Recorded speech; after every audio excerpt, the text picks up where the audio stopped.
Bayangkan, kesepian melanda, hasrat membara, dan orang yang paling dekat justru menawarkan kehangatan yang tak terduga. Ini bukan sekedar cerita, ini adalah labirin emosi yang akan membuatmu bertanya, sampai di mana batas keluarga? Hai guys, apa kabar kalian semua? Semoga selalu dalam keadaan luar biasa ya. Nah, kali ini aku mau cerita sama kalian, tapi ini bukan cerita biasa. Ini adalah kisah yang susah deh diungkapin dengan kata-kata. Tapi yang pasti, ini adalah kisah tentang aku, Sinta, dan keponakanku Andre. Dengerin baik-baik ya, karena cerita ini mungkin akan mengubah pandangan kalian tentang keluarga dan ya tentang banyak hal. Jadi, ceritanya dimulai saat suamiku, Mas Bimo, sering banget dinas keluar kota. Awalnya sih biasa aja, aku maklum karena itu tuntutan kerja. Tapi lama-lama aku mulai ngerasa sepi banget di rumah. Kesepian itu kayak hantu guys, dia nyerang pelan-pelan tanpa suara. Awalnya cuma kangen sama Mas Bimo, pengen ditemenin ngobrol, pengen dipeluk. Tapi lama-lama rasa kangen itu berubah jadi kebutuhan yang lebih mendalam. Aku jadi sering bengong, gak fokus kerja, bahkan kadang-kadang susah tidur. Aku coba cari kesibukan, ikut arisan, olahraga, tapi tetap aja ada yang kurang. Ada kekosongan yang gak bisa diisi sama apapun. Aku merasa gak diperhatikan, gak dicintai sepenuhnya. Mas Bimo memang selalu nelpon dan nanyain kabar, tapi rasanya kayak formalitas aja, gak ada kehangatan, gak ada sentuhan emosi. Nah, di tengah kesepian itu muncullah Andre. Dia keponakanku dari adik Mas Bimo. Andre ini anak yang baik, perhatian, dan sopan. Dia kuliah di kota yang sama denganku dan sering main ke rumah kalau lagi nggak ada kelas. Awalnya sih cuma sekadar numpang makan atau numpang tidur, tapi lama-lama dia jadi sering nemenin aku ngobrol. Kita ngobrolin banyak hal, dari masalah kuliahnya sampai masalah kerjaanku. Andre ini pendengar yang baik dan dia selalu bisa kasih aku saran yang bijak. Dia juga nggak pernah ngejudge aku meskipun aku sering curhat tentang masalah rumah tanggaku. Aku merasa nyaman banget sama dia. Suatu malam, Mas Bimo lagi-lagi dinas keluar kota. Aku udah nggak kaget lagi, tapi tetap aja ngerasa sedih banget. Andre datang ke rumah, katanya mau pinjem buku. Kita ngobrol-ngobrol di ruang tamu sambil minum teh hangat. Tiba-tiba Andre bilang gini, "Tante Sinta kok kayaknya sedih terus sih akhir-akhir ini?" Aku kaget, kok dia bisa tahu ya? Aku coba ngeles, bilang nggak ada apa-apa. Tapi Andre nggak percaya. Dia terus nanya, sampai akhirnya aku nggak bisa nahan air mata. Aku cerita semuanya sama dia, tentang kesepianku, tentang perasaanku yang nggak diperhatikan, tentang kekosongan yang aku rasai. Andre dengerin ceritaku dengan sabar. Dia nggak nyela, nggak ngejudge. Dia cuma megang tanganku dan bilang, "Tante nggak sendirian kok, Andre selalu ada buat tante." Sentuhan tangannya itu aneh, ada rasa hangat, rasa nyaman, tapi juga rasa bersalah. Aku tahu ini nggak benar, aku tahu aku nggak seharusnya ngerasain ini sama keponakanku sendiri. Tapi di saat yang sama, aku juga nggak bisa nolak perasaan itu. Aku udah terlalu lama kesepian, terlalu lama merindukan perhatian. Dan Andre dengan segala kebaikan dan perhatiannya hadir di saat yang tepat. Atau mungkin di saat yang salah. Malam itu, Andre tidur di rumah.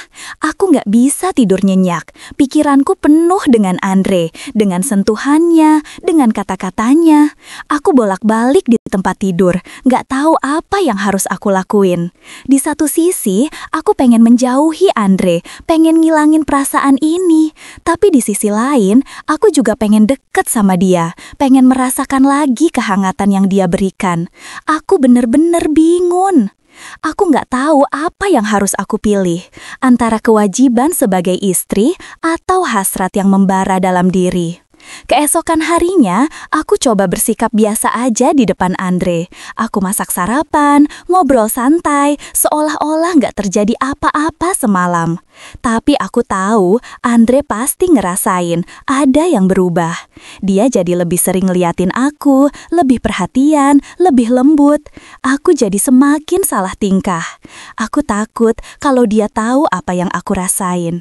Aku takut kalau dia memanfaatkan kelemahanku. Tapi aku juga takut kalau dia menjauh dariku.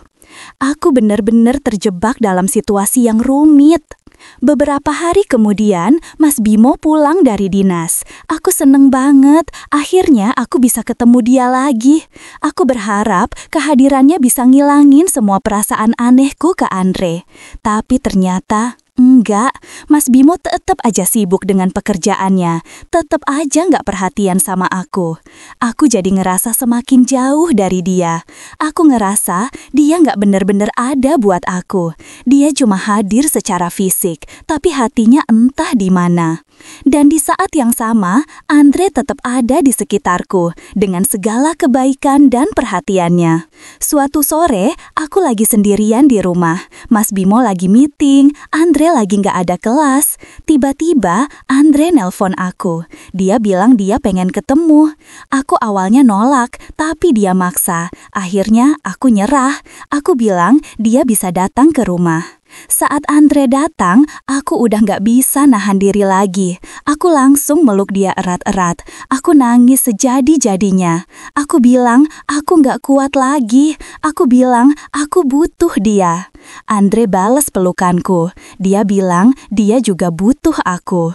Malam itu, terjadi sesuatu yang gak seharusnya terjadi. Aku dan Andre melewati batas. Aku gak akan menceritakan detailnya di sini. Tapi yang jelas, malam itu adalah malam yang mengubah hidupku selamanya. Aku merasa berdosa, aku merasa bersalah, tapi di saat yang sama, aku juga merasa bahagia. Aku merasa dicintai, aku merasa diperhatikan, aku merasa utuh. Aku tahu ini salah. Aku tahu, aku nggak seharusnya melakukan ini, tapi aku nggak bisa nolak perasaan itu. Aku terlalu lama kesepian, terlalu lama merindukan kebahagiaan. Setelah malam itu, hubunganku sama Andre jadi semakin dekat. Kita jadi sering ketemu diam-diam di rumahku saat Mas Bimo lagi dinas atau di apartemennya Andre. Kita saling mencintai, saling menyayangi, saling memenuhi kebutuhan masing-masing. Aku tahu ini salah, aku tahu suatu saat nanti pasti akan ketahuan. Tapi aku nggak peduli. Aku cuma pengen menikmati kebahagiaan ini selagi bisa. Aku pengen merasakan cinta dan perhatian yang nggak pernah aku dapatkan dari suamiku. Namun kebahagiaan itu nggak berlangsung lama. Suatu hari Mas Bimo curiga sama aku. Dia mulai nanyain aku tentang Andre, tentang kebiasaanku, tentang perasaanku. Aku coba ngeles, tapi dia nggak percaya. Dia terus mendesakku, sampai akhirnya aku nggak bisa bohong lagi. Aku ngaku semuanya sama dia. Aku cerita tentang kesepianku, tentang perasaanku ke Andre, tentang apa yang terjadi di antara kami. Mas Bimo marah besar, dia kecewa, dia sakit hati, dia merasa dikhianati. Dia langsung pergi dari rumah, ninggalin aku sendirian. Aku nyesel banget, aku nyesel udah nyakitin hati Mas Bimo. Aku nyesel udah ngancurin rumah tanggaku. Tapi di saat yang sama, aku juga gak bisa nyalahin diriku sendiri. Aku cuma pengen bahagia, aku cuma pengen dicintai. Apakah itu salah? Sekarang, aku udah gak tahu lagi apa yang harus aku lakuin. Mas Bimo udah gak mau ketemu aku. Andre juga menjauh dariku. Aku bener-bener sendirian.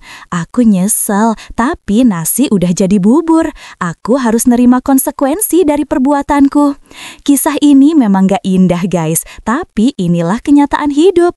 Kadang-kadang kita melakukan hal-hal yang salah demi mencari kebahagiaan. Tapi pada akhirnya, kebahagiaan itu gak bisa ditemukan dengan cara yang salah. kita harus jujur pada diri sendiri dan kita harus bertanggung jawab atas setiap pilihan yang kita buat. Semoga cerita ini bisa jadi pelajaran buat kalian semua. Jangan sampai kalian mengalami hal yang sama seperti aku. Cari kebahagiaan dengan cara yang benar dan jangan pernah menyakiti orang lain. Oke guys, itu dia cerita aku kali ini. Semoga kalian suka ya, meskipun ceritanya agak berat. Jangan lupa like, komen, dan subscribe channel aku supaya aku semangat bikin video-video lainnya. Sampai jumpa di video berikutnya. Dadah, dan ingat jaga diri baik-baik ya. Kalau kalian punya cerita yang pengen kalian bagi, jangan ragu buat komen di bawah. Siapa tahu kita bisa saling berbagi pengalaman dan belajar dari satu sama lain. Bye-bye.